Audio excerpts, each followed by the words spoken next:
Katie, may I ask a question? Yes. When will they be emailed the new document on all the rental properties? Yes, I was just about to get to all that. So we have several new compliance requirements and some additional forms. And we've also taken out a couple of forms. And all of you guys have all of our documents. We used to do the thumb drive, and now we do just a Google file that's got all of the documents, all of our logos. Like, we keep everything you guys are going to need, our roster, everything in that. And so all of the new documents that we refer to today, we actually have been today adding those to that folder. We will reshare that with you guys after the class so you can like find it again, because sometimes for me things get lost in the world of Google Drive. I don't know.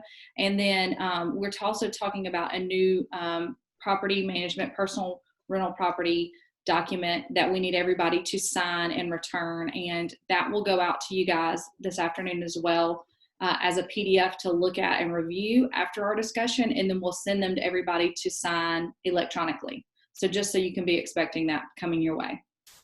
And now, Jimmie, it's on you. So, all righty. Are y'all ready? Yes, ma'am. Yeah, good deal.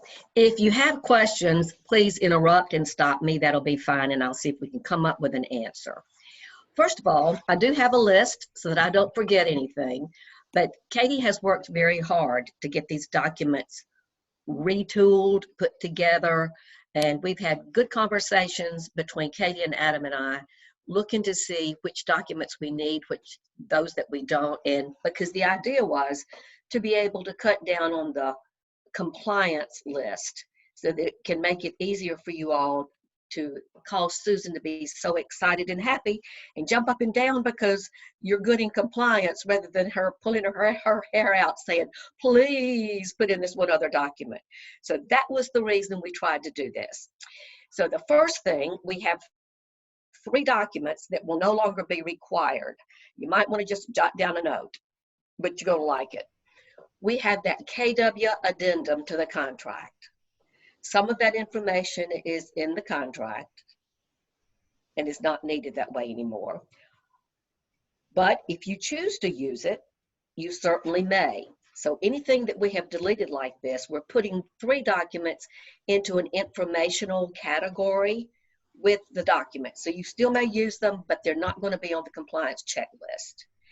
The purchaser's acknowledgement form that we have used before, this is especially good with brand new first-time buyers because they're not familiar with a lot of the terms. But this is not going to be on the compliance checklist. Use it if you find it beneficial for your client. The second one is the home inspector's list. That's not going to be on the checklist, but it will still be there for information if you want to share that list with your clients so that they won't have to just hunt around for an inspector. Always with that document, explain to them, please, that there is a website, and if they go to the state website, if someone is licensed and they're on that list, on the website, even though they're not on our list, they still may use that person as their home inspector. Now, if their next door neighbor is a builder and he has a pickup truck and a flashlight and he's not licensed, he can absolutely inspect the house, but they will not be able to ask anything of the seller from his report.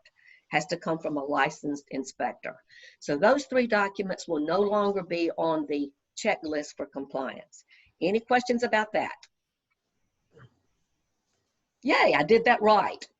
Okay, some of the documents, we have Joseph 3 has more something. documents. Pardon? Joseph has something. Yes. Can you repeat the third one? What is that? The professional home inspectors list. I thought that's the second one. The second one was the purchaser's acknowledgement form. Okay. Right. But you can let it be the second one if you want to.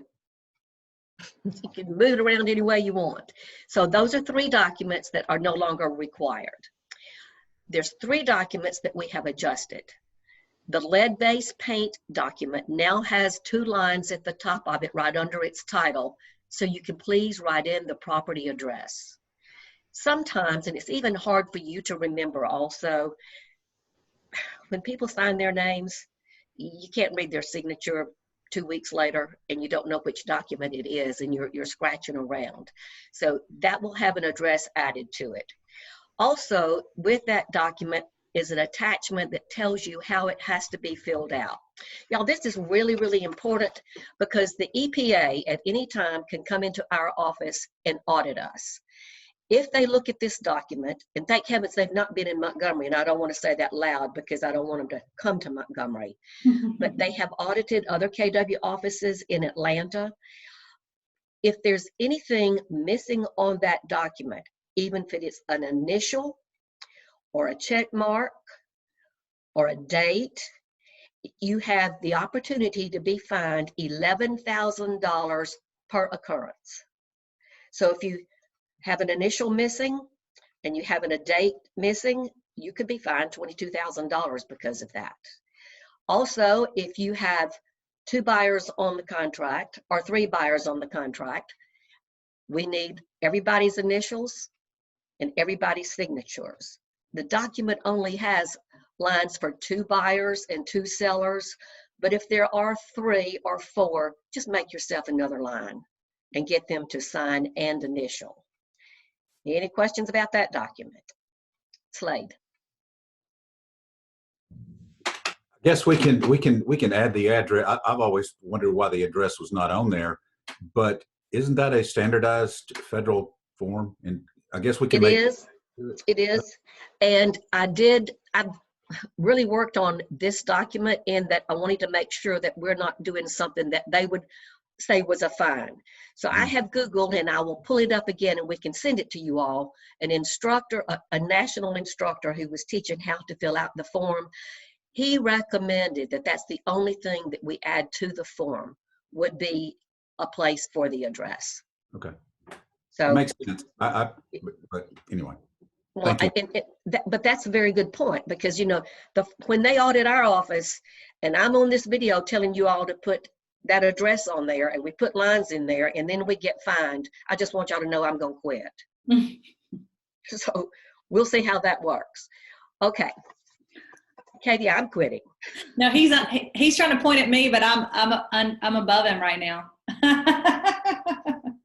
Everybody's square's different. I think he's dancing. That works. Oh, okay. That's what that is. Okay. All right. We have adjusted. We have the listing checklist, you know, the documents that you can pick up to see what documents are needed. Susan has reworked that checklist, and she's also reworked the buyer document checklist so that those checklists are accurate. Now, on the bottom of the checklists, we're putting in tomorrow's date, May the 1st, 2020, because that's when the new documents all come into compliance, and that's when you need to start using them is tomorrow. So we didn't add any dates to the lead-based paint because, as Slade well pointed out, that is a federal document, and all I could find that we could add would be the address. We're going to put the dates at the bottom of all the other documents so that you will be able to know if you're using a current document or you've got an old one. So maybe this will help us keep up with, and you can throw away or discard any of the old documents that you have. So those are the 3 documents that have been adjusted. So far we have 2 documents thrown away and just put on an auxiliary list, 3 documents that have been adjusted.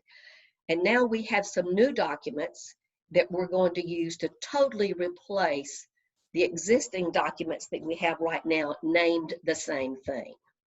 So the release and cancellation of the real estate purchase agreement, we call that the binder disbursement form previously. This is a new document. It basically says the same thing, but the format is a little different. So we'll be using that new binder release. We've added an addendum to the contract to replace the old addendum, and this addendum is an agreement about the inspections and the repairs. One of the things that Adam was really concerned about when he started looking at some of the documents, we all handle the repair issues with our clients somewhat differently. So he would like to have everything on one document that says, or you may have to have an extension to it, that says what repairs the purchaser is asking of the seller, and he wants the signature for the seller and the buyer on that document, rather than just through an email communication or some other way. It's real easy. It's just got a lot of blanks on there, so you can go in and type and fill it out. And you may want to also reference on that document, and I think it's wise, to reference the page number in the home inspection report that you are going to attach and send to the seller also. Any questions about that document? Yes, ma'am. Sarah. Right now, I've been using the contingency removal form. Is this basically going to be replacing that one? That's a good question. We haven't discussed that, but I'm going to say the addendum that we've added is not a contingency removal. It is the request of the repairs that the purchaser is asking the seller to make. Right. That's what I was using it for. And then we're not using this addendum until we've already had the home inspection, right? Correct. Yeah, you use that once you know what the buyer wants to have repaired. Perfect. Or replaced or whatever. As a like Any receipt of questions? repairs, you know. Well, a lot of things have been taking place, and I've been guilty of it too, by email. And you may have several emails with several different things on it. We're just trying to bring it together so that our document compliance is in good shape in case there is ever a complaint between a buyer and a seller and there is a lawsuit, and then we get involved in it because we had not handled everything in writing, perhaps the way the attorney thinks we should. So we're just trying to bring it together a little more professionally for us. And we've had Any several other questions? conversations. We've had several conversations too with our E&O provider to make sure that we're in compliance with waiving the deductible and meeting their standards that they have too. So Yeah, and I'm going to talk about that last, Katie, so that we can go over that one more time, perfect. so that they'll know what documents they have to have for that deductible waiver. All right, another document that we've added to replace another one is the release and cancellation of the real estate contract. I said that. That's going to be the binder disbursement. The inspection addendum we've added. The RECAD form is going to look a little different. It's just reformatted. It says the same thing, but it looks different, so change that. We've also taken and combined two documents. Previously, we had, if you were going to work as a transaction broker, we had a transaction broker agreement for the buyer and then a transaction broker agreement for the seller. This has been combined into one document that explains to the seller what your responsibilities are to them, and then it explains to the other party what your responsibility is to them. There's a place for them to sign, and there's also a line at the bottom where you will put in the agreed upon commission that they are going to pay you as the transaction broker at closing. It's basically the same thing as the other two separate documents. We're just trying to get it into one form for you. So if you, any questions about that? Good. All right, we got Like some Slade, new, Slade's Slade, having a hey, seizure or something. you have to whistle, buddy. Sorry. No, are you still recommending though, if we're working with a for sale by owner, that we get like a 1-day listing agreement with them? Yes, and that, yes, Okay, but then use that transaction broker form for as your well. compensation. Okay, thank you. And when you're working with a for sale by owner, the reason I prefer for you to use the transaction broker agreement is that you don't know them, you've not worked with them, and you don't want to give them any fiduciary responsibility from your side. So yeah, any other questions? Yes, sir? Oh, thumbs up, good deal. Oh, Sarah. Sarah, I'm sorry to ask another question. please ask them all. Do we know if the RECAD has been updated yet with the no sub agency, or is that still in the works? In the works. Thank you. You're welcome. All right, the MLS has added the coronavirus addendum. That is in Matrix. This document is to be used if and when you see that you're going to have a delay in your closings as a result of, and I guess everything is being blamed right now on COVID-19. So that's just a new form that explains very, very carefully what is to take place if you're going to need to extend the listing, extend the closing date for the inspections, any of the inspections or for the actual closing date. Have y'all seen that? We did a video on that another time, but you can pull that up out of Matrix to read it. It's really self-explanatory.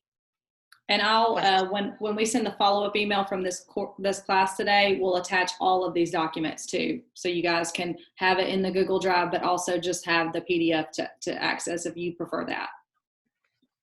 Okay, the last document, well, next to the last document, this is a brand new document that we created, and I've worked with Mandy Spears at the Real Estate Commission to approve it and to make sure that we have gotten all the language correct and that we're doing it correctly.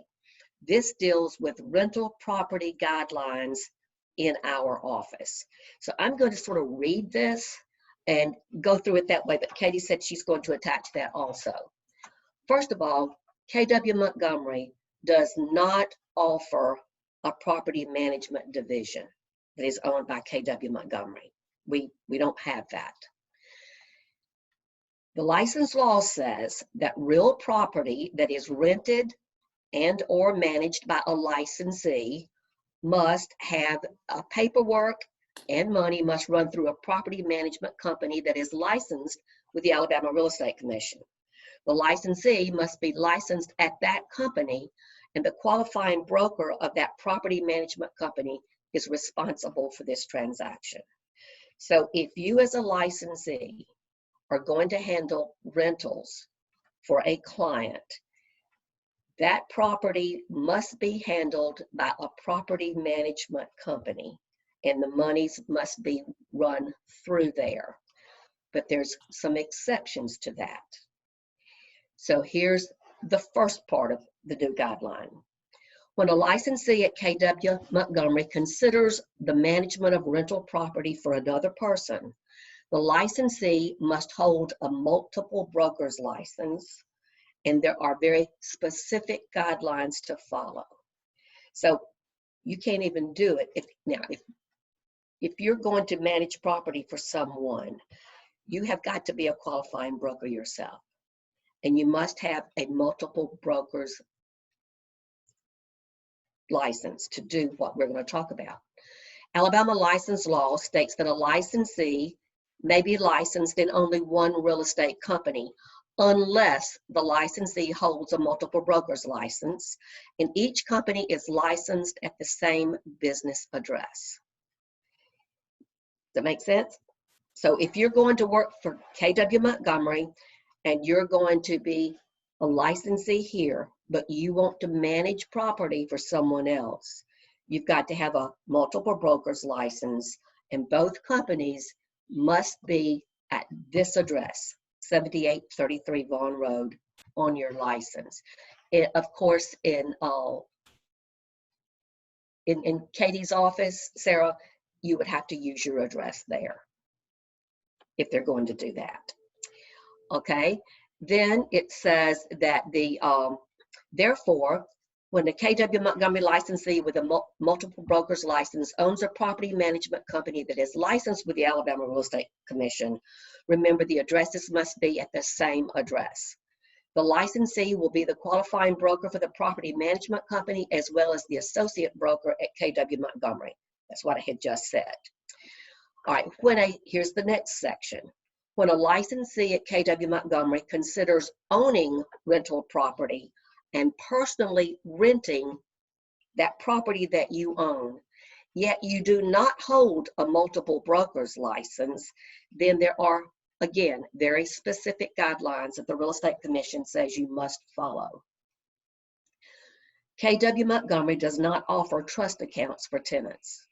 That would be, that takes a whole brand new company to handle all that. So we don't have any trust accounts for any tenants. Per Alabama license law, the rental deposit for property management must be held in a trust account of the company where the licensee is licensed unless all parties to the lease, which would be the owner and the licensee and the tenants, agree in writing otherwise. The agreement must state that the rental deposit and all rental payments are not held or processed through KW Montgomery, which is the company where the owner is licensed.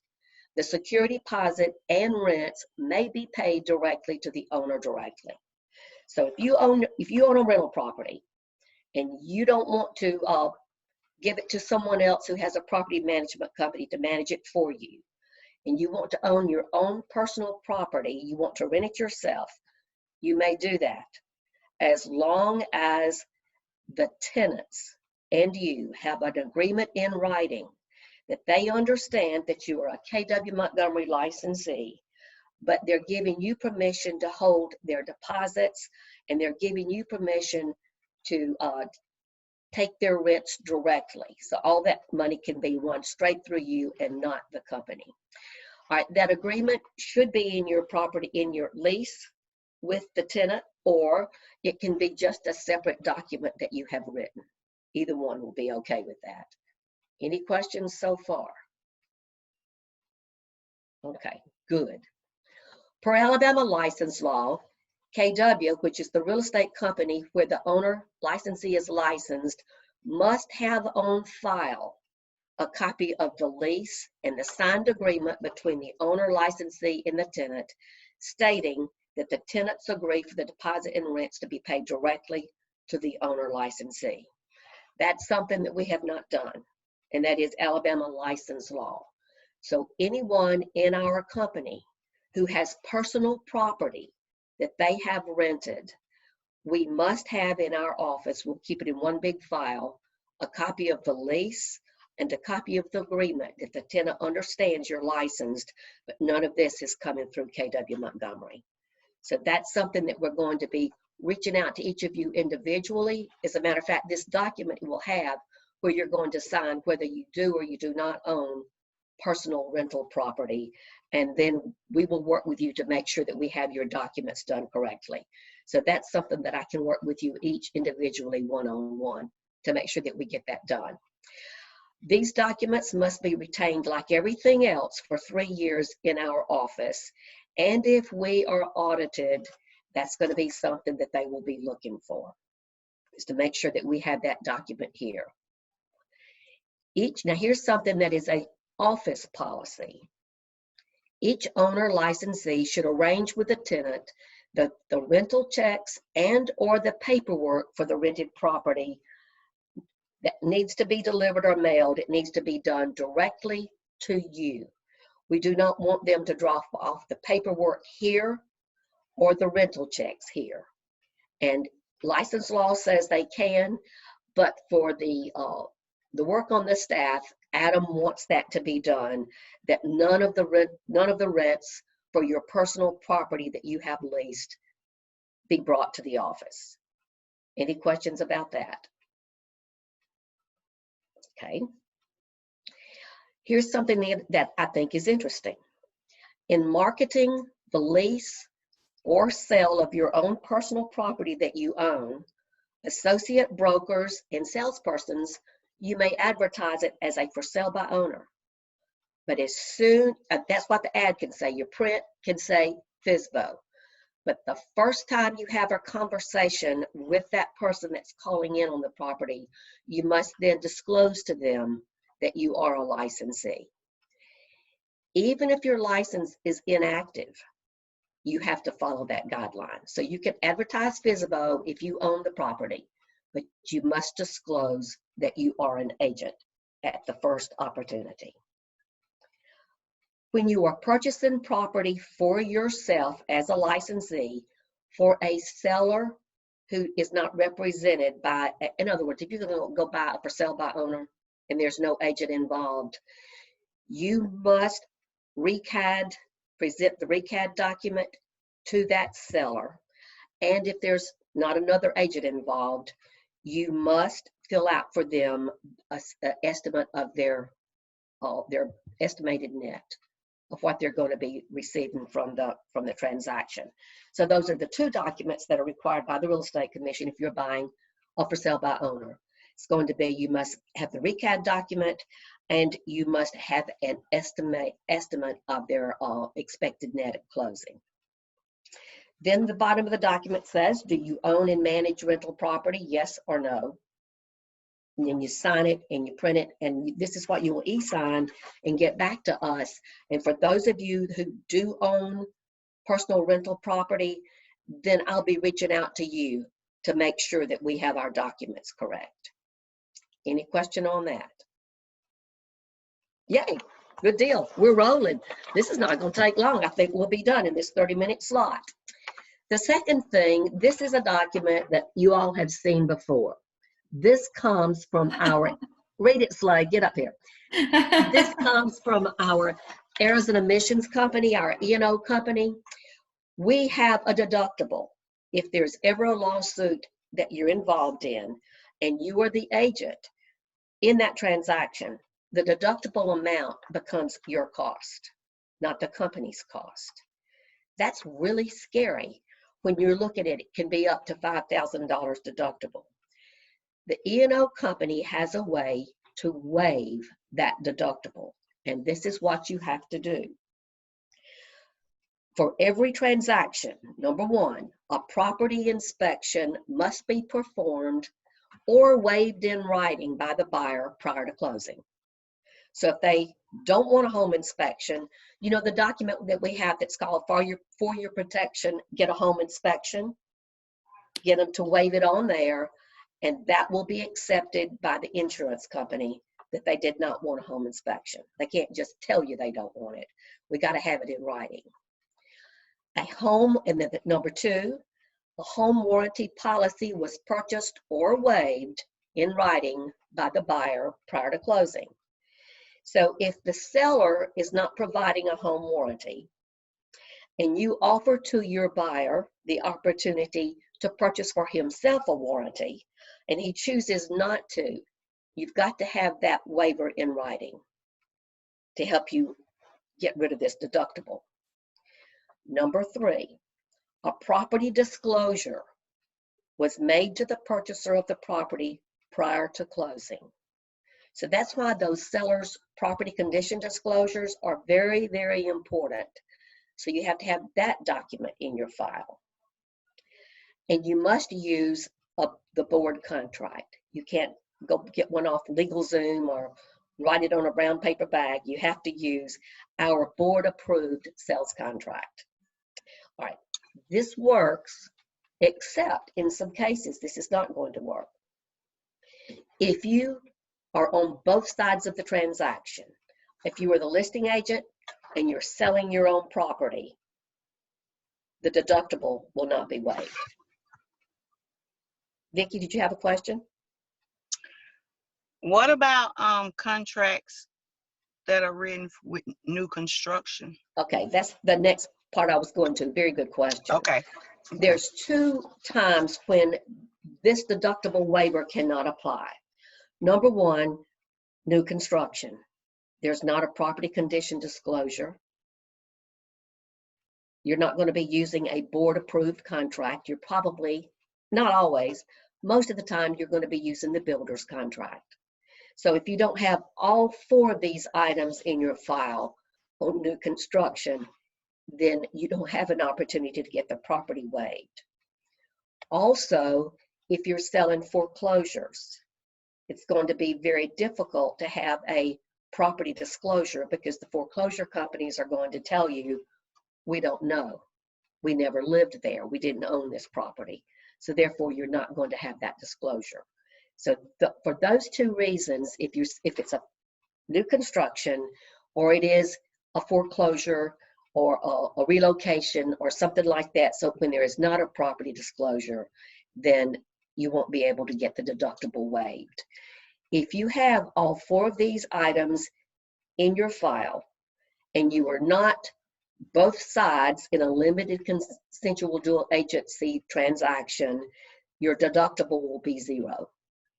That's much better than $5,000 or $2,500 or whatever it is.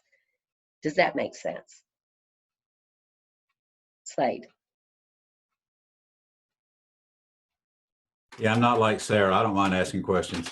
So there are sellers that do not provide sellers disclosures, and there's some brokerages here in this area that encourage their sellers not to fill out a seller's disclosure for liability reasons. You're exactly right, because they usually fall back on this as a caveat emptor state. And if your buyer wants to know anything, they need to get all the inspections done themselves. Then you're not going to be able to have that in your file, and you will not be able to waive the deductible, because the E&O company doesn't care what the other broker thinks. Right. What about E&O regarding this COVID-19? Is there anything in there? I know there was an agent in California that their E&O company refused to cover them. Refused to cover them because California had a stay-at-home, and in California, the realtor, they were not deemed essential services, and they're saying that they violated the stay-at-home order. So we're not covering you whatever error they did. They didn't. I don't know what kind of error they did, but is there anything in our E&O regarding COVID at all? I would say because it's so new, there's nothing in there. Yeah, not that we know to, because we've been speaking with Bob Giuliana, our representative for E&O throughout this whole, I feel like we've talked to him every week. So he has not addressed anything like that with us. So, and we Plus, we are an essential service. Yeah. So we could not be, they couldn't say that we're working when we should not be. So that would not be one of the violations. I was on a Zoom conference, an NAR committee and there was the guy that was chairing this, was from Texas. I think it was, anyway, they have a form that before they go and show a house, the seller has to agree that this buyer can go in. The buyer has to agree that anyway, it's eliminating everybody's responsibility in case they can contract the, coronavirus. I don't know if we want to get that, but anyway. Like, we don't have that, but why don't you see if you can get a copy of it? Because we can always use it as a company document. Yeah. Okay.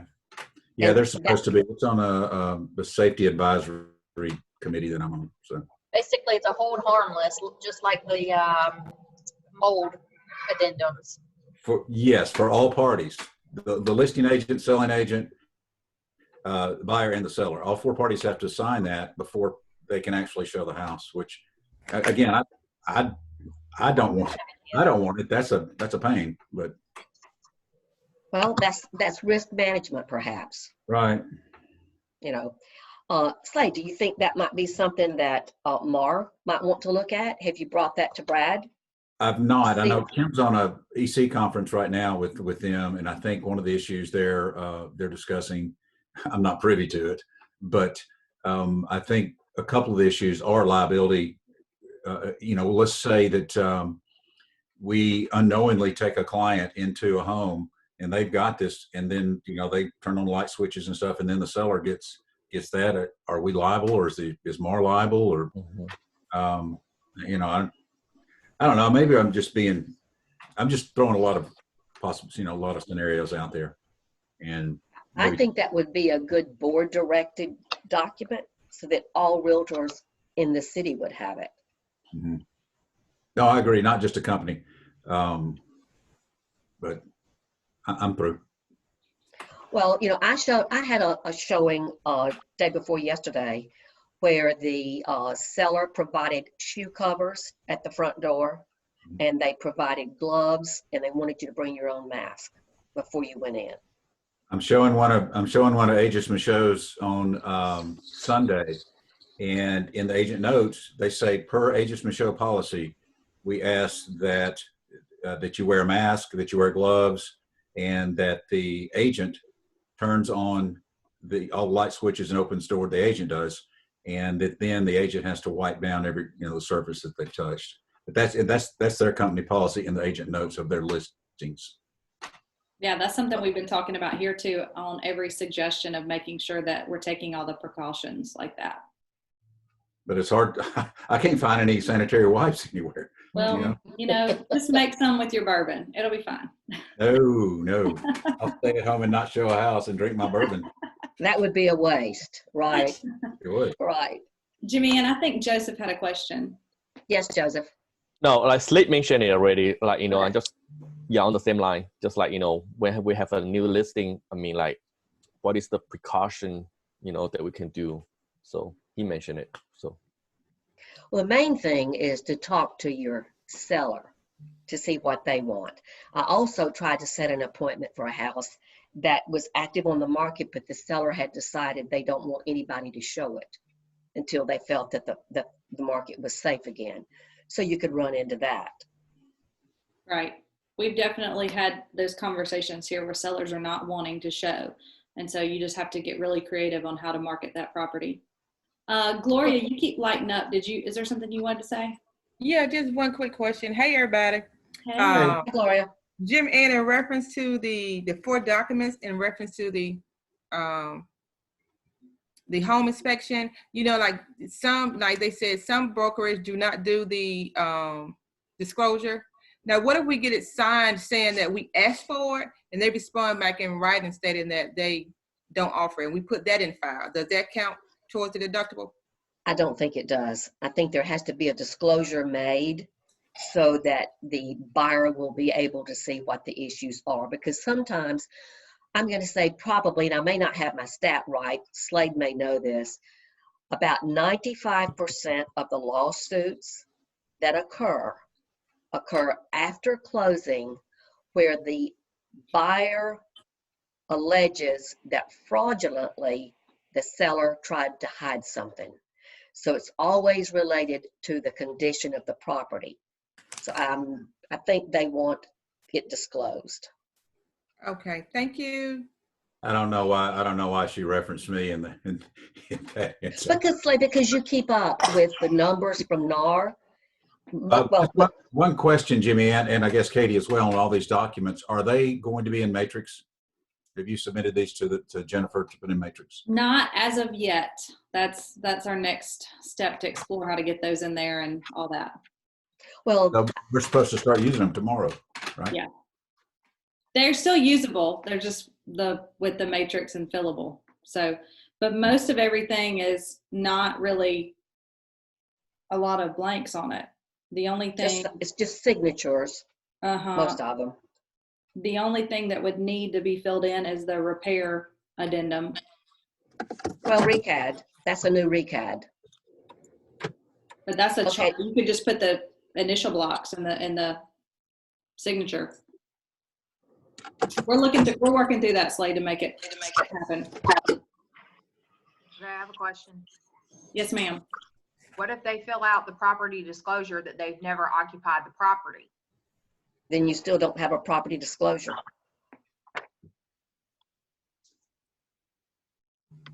That's the same thing as I've had attorneys who didn't want to sign it before because they'd say, no, caveat emptor, go find out yourself. That's just one of those things that's just tough. But that's what the E&O company says. Bernadette, you lit up. I just come in late because I had a showing at 1 o'clock, and I'm here to tail end of this conversation. And my client, this has been put off since March 18th because that was the beginning of the COVID-19. So I had to put the listing off. So I finally was able to get it up yesterday, and I had a showing from Century 21 today at 1 o'clock. But my client, they were just persistent about making sure they had masks and gloves. I had to have my mask and my scarf on, and I had to assure them in order to see anything to make the showing because my client did not want to show this since March 18th. I finally had to give her some confidence that how she might want to move forward with it by taking precautions with it. And it worked out fine. I'm getting an offer on it. But they were very persistent about the people that were coming into the house had gloves and masks, and they were away. They went away, and I had to have my gloves and mask on. Well, that's absolutely their right. That's their safety. Yes. But congratulations on the offer. Yeah. Yes, thank you. Quick question to follow up. So you mentioned that this new form is going to be in effect tomorrow. So like if I have the listing package document signed previous to that, do I need to have them sign the new one or? If it's signed and dated prior to May 1, I think you're cool. Yeah, anything in flight existing, it's just moving forward. moving forward. And again, this is to make life easier on you guys and make sure all of our risks are managed and covered, and that everybody understands. And a lot of it's just simplifying more so than adding more, really. So yeah, anything currently got things deleted. Yeah, anything current in action, just move forward.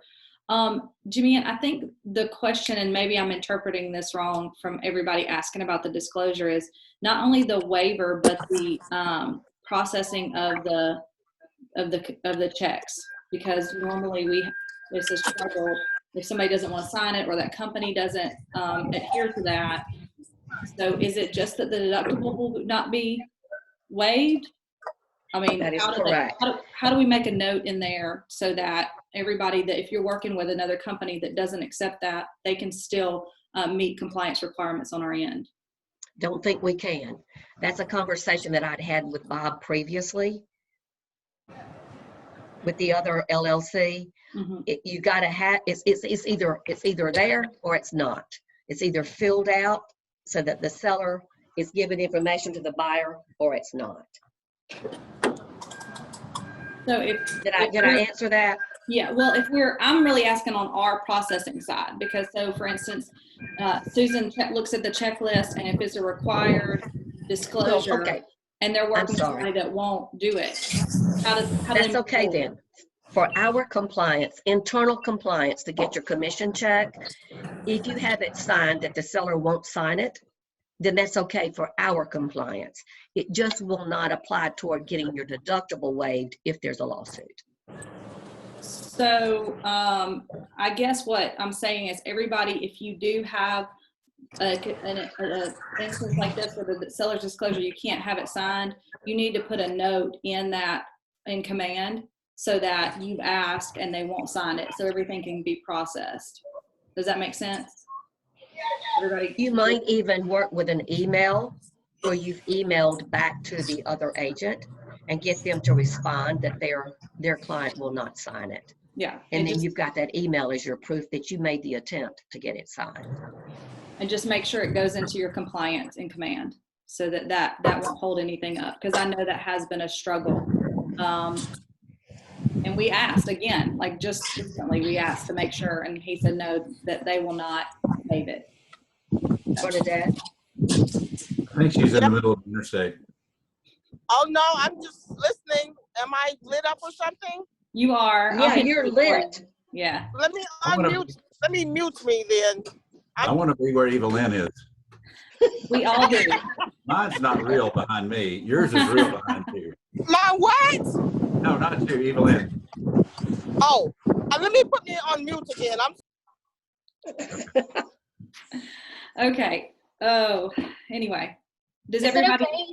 Yeah, is it okay if we tell the other agent that our office requires it? Because that has worked many, many times. Yes. Right. Well, our office does require it. I just don't want to say if you're in a situation where you've asked and you've done everything you need to do and they still are not doing it, because that happens.